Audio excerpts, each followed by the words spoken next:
श्री गणेशाय नमः। या देवी सर्वभूतेषु शक्तिरूपेण संस्थिता नमस्तस्यै नमस्तस्यै नमस्तस्यै नमो नमः। दोस्तों, गुप्त नवरात्रि में माँ दुर्गा और उनकी 10 महाविद्याओं की विशेष पूजा की जाती है। गुप्त नवरात्रि को विशेष रूप से गुप्त साधना के लिए जाना जाता है। गुप्त नवरात्रि के पहले दिन माँ काली की पूजा करने का नियम है। 10 महाविद्याओं में माँ काली प्रथम रूप है। माँ काली जी का स्वरूप अत्यंत विकराल, अभयंकारी और मंगलकारी है। माँ काली का यह स्वरूप असुरों का नाश करने वाला है। यदि कोई व्यक्ति गुप्त नवरात्रि के दौरान माँ काली की पूजा करता है तो उसके ऊपर आसुरी शक्तियों का कोई असर नहीं होता। माँ काली की पूजा करने वाले व्यक्ति को रूप, यश, जय की प्राप्ति होती है। समस्त सांसारिक बाधाएं खत्म हो जाती है। माँ काली ने चंडमुंड का संहार किया था, इसलिए इन्हें चामुंडा के नाम से भी जाना जाता है। माँ काली अपने गले में मुंडेमाला धारण करती है। इनके एक हाथ में खड्ग और दूसरे हाथ में त्रिशूल है और तीसरे हाथ में कटा हुआ सिर होता है। माँ दुर्गा ने रक्तबीज नाम के असुर का वध करने के लिए काली का अवतार धारण किया था। 10 महाविद्याओं में माँ काली प्रथम देवी है।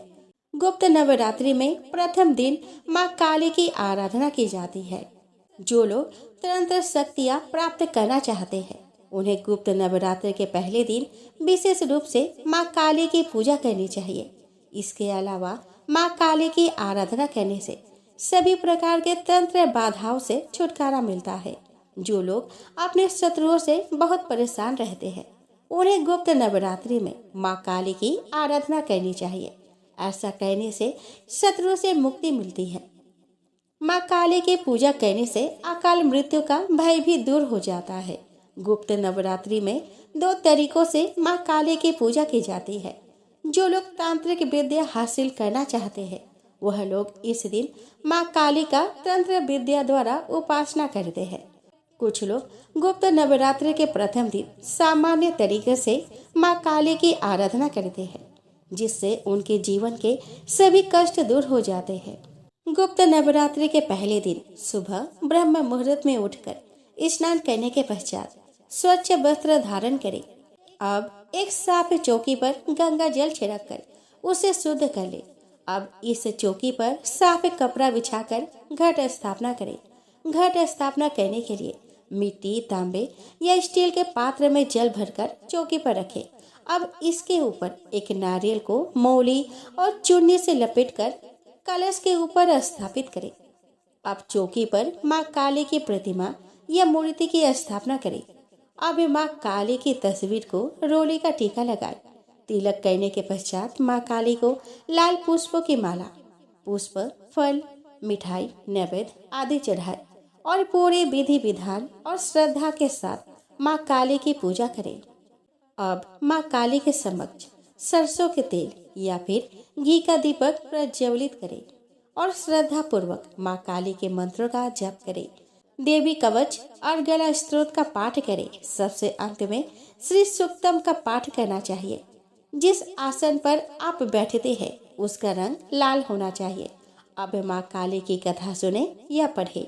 इस दिन दुर्गा सप्तशती का पाठ करना भी बहुत ही उत्तम होता है। माँ काली की कथा सुनने के पश्चात कपूर से आरती करें। प्रसाद के रूप में मिठाई का भोग लगाए। यदि आपके पास मिठाई नहीं है तो आप माँ काली को बतासे का प्रसाद भी चढ़ा सकती है।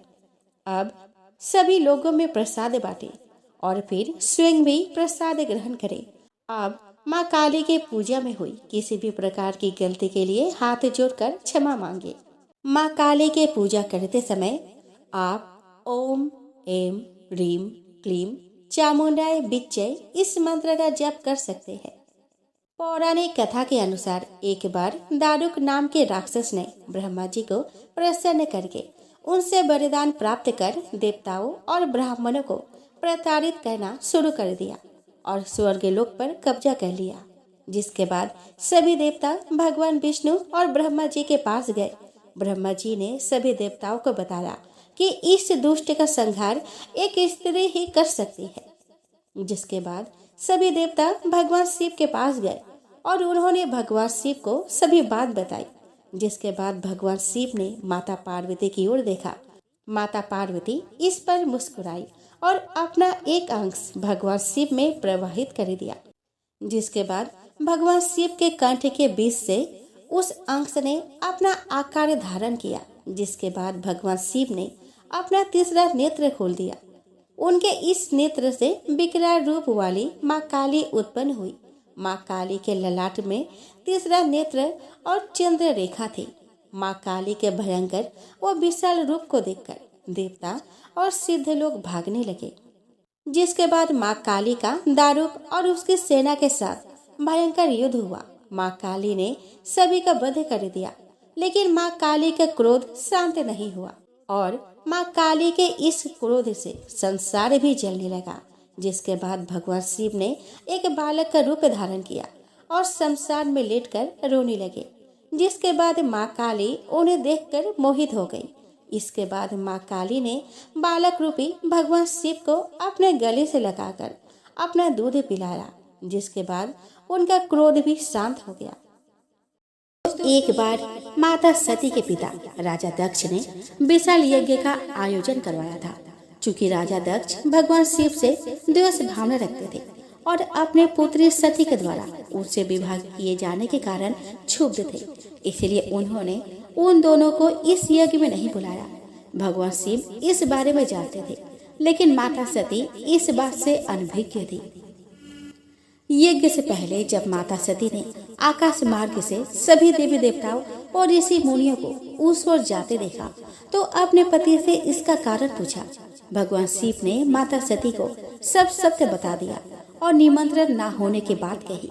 तब माता सती ने भगवान शिव से कहा कि एक पुत्री को अपने पिता के यज्ञ में जाने के लिए निमंत्रण की आवश्यकता नहीं होती है। माता सती अकेले ही यज्ञ में जाना चाहते थे, इसके लिए उन्होंने अपने पति शिव से अनुमति मांगी, किंतु उन्होंने मना कर दिया। माता सती के द्वारा बार बार आग्रह करने पर भी शिव नहीं माने तो माता सती को क्रोध आ गया और उन्होंने शिव को अपनी महत्ता दिखाने का निर्णय लिया। तब माता सती ने भगवान शिव को अपने 10 रूपों के दर्शन दिए, जिनमें से चौथी माँ भुवनेश्वरी थी। माता रानी की यही 10 रूप 10 महाविद्या कहलाई। अन्य 9 रूपों में क्रमशः काली, तारा, षोडशी, भैरवी, छिन्नमस्ता, धूमावती, बगलामुखी, मातंगी और कमला आती है। दोस्तों, माता भुवनेश्वरी की पूजा करने से भक्तों की पुत्र प्राप्ति की कामना पूरी होती है।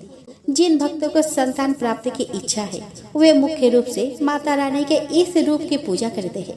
भुवनेश्वरी देवी की पूजा करने से भक्तों को आत्मिक ज्ञान और चित्त शांति का अनुभव होता है।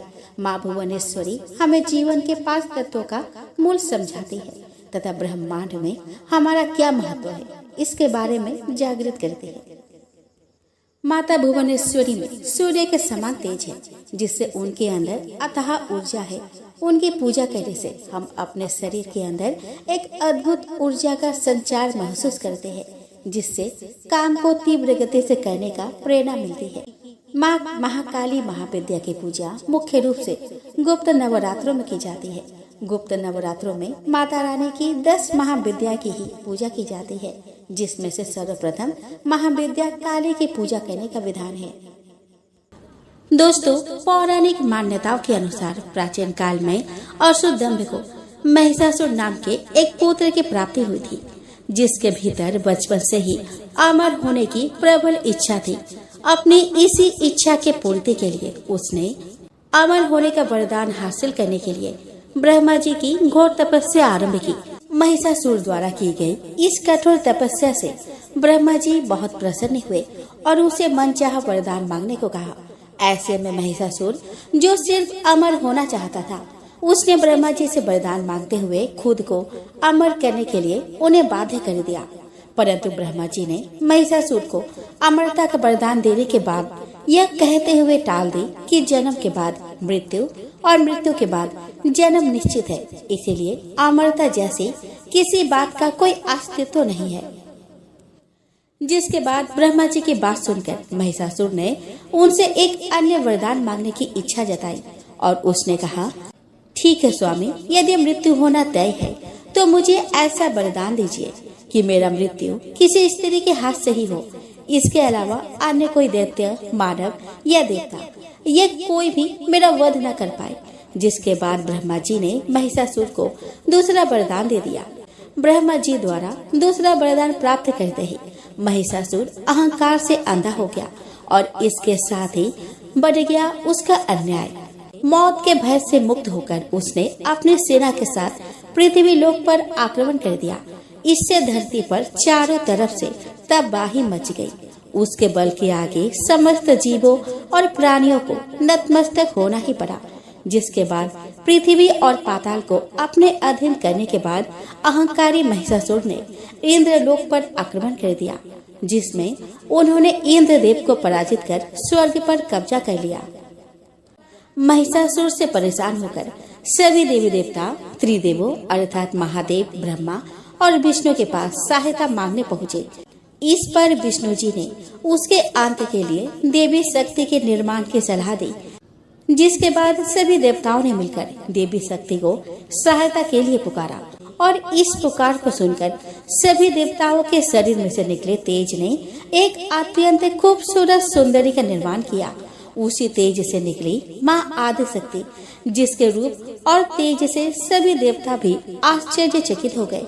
त्रिदेवों के मदद से निर्मित हुई देवी दुर्गा को हिमवान ने सवारी के लिए सिंह दिया और इसी प्रकार वहां मौजूद सभी देवताओं ने भी माँ को एक एक अस्त्र शस्त्र सौंपे और इस तरह स्वर्ग में देवी दुर्गा को इस समस्या हेतु तैयार किया गया। माना जाता है कि देवी का अत्यंत सुंदर रूप देखकर महिषासुर उनके प्रति बहुत आकर्षित होने लगा और उसने अपने एक दूत के जरिए देवी माँ के पास विवाह का प्रस्ताव तक पहुँचाया। अहंकारी महिषासुर की इस औची हरकत ने देवी भगवती को अत्यधिक क्रोधित कर दिया। जिसके बाद ही माँ ने महिषासुर को युद्ध के लिए ललकारा। माँ दुर्गा से युद्ध की ललकार सुनकर ब्रह्मा जी से मिले वरदान के अहंकार में अंधे हो चुके महिषासुर उनसे युद्ध करने के लिए तैयार भी हो गया। इस युद्ध में एक एक करके महिषासुर की संपूर्ण सेना का माँ दुर्गा ने सर्वनाश कर दिया। इस दौरान माना यह भी जाता है कि यह युद्ध पूरे 9 दिन तक चला, जिस दौरान असुरों के सम्राट महिषासुर ने विभिन्न रूप धरकर देवी माँ को छलने की कई बार कोशिश की, लेकिन उसकी सभी कोशिश आखिरकार नाकाम रही और देवी भगवती ने अपने चक्र से इस युद्ध में महिषासुर का सिर काटते हुए उसका वध कर दिया। अतः इस तरह देवी भगवती के हाथों महिषासुर की मृत्यु संभव हो पाई। माना जाता है कि जिस दिन माँ भगवती ने स्वर्ग लोक, पृथ्वी लोक और पाताल लोक को महिषासुर के पापों से मुक्ति दिलाई, उस दिन से ही दुर्गा अष्टमी का पर्व प्रारंभ हुआ। बिहार का जिला गोपालगंज, जो नेपाल से निकलने वाली नारायणी नदी के किनारे पूर्वी उत्तर प्रदेश की सीमा पर है। गोपालगंज और सिवान राष्ट्रीय राजमार्ग 531 के किनारे थावे ब्लॉक है। यहाँ शक्तिपीठ माँ थावे वाली भवानी का मंदिर है। माँ जगत जननी जगदम्बा का दर्शन करने के लिए देश भर से लाखों लोग यहाँ आते हैं। कहा जाता है कि पूरे देश में माँ दुर्गा के 52 शक्तिपीठ है। इसमें से एक है माँ थावे वाली भवानी का मंदिर। तो आइए दोस्तों, आज मासिक दुर्गा अष्टमी के पावन दिन पर हम श्रवण करें माँ थावे वाली की कथा। इस शक्तिपीठ की कहानी यह है कि माँ दुर्गा भवानी अपने एक अनन्य भक्त के आग्रह पर असम के कामरूप कामाख्या से यहाँ पहुँची थी। माँ दुर्गा के इस सिद्ध पीठ को सिंहासनी या रासु भवानी के नाम से भी जाना जाता है। मंदिर 3 तरफ से घने जंगल से घिरा हुआ है। दोस्तों, 12वीं सदी में यहाँ चेरो वंश का शासक था। चेरो वंश के राजा मनन सिंह खुद को माँ दुर्गा का बहुत बड़ा भक्त मानता था।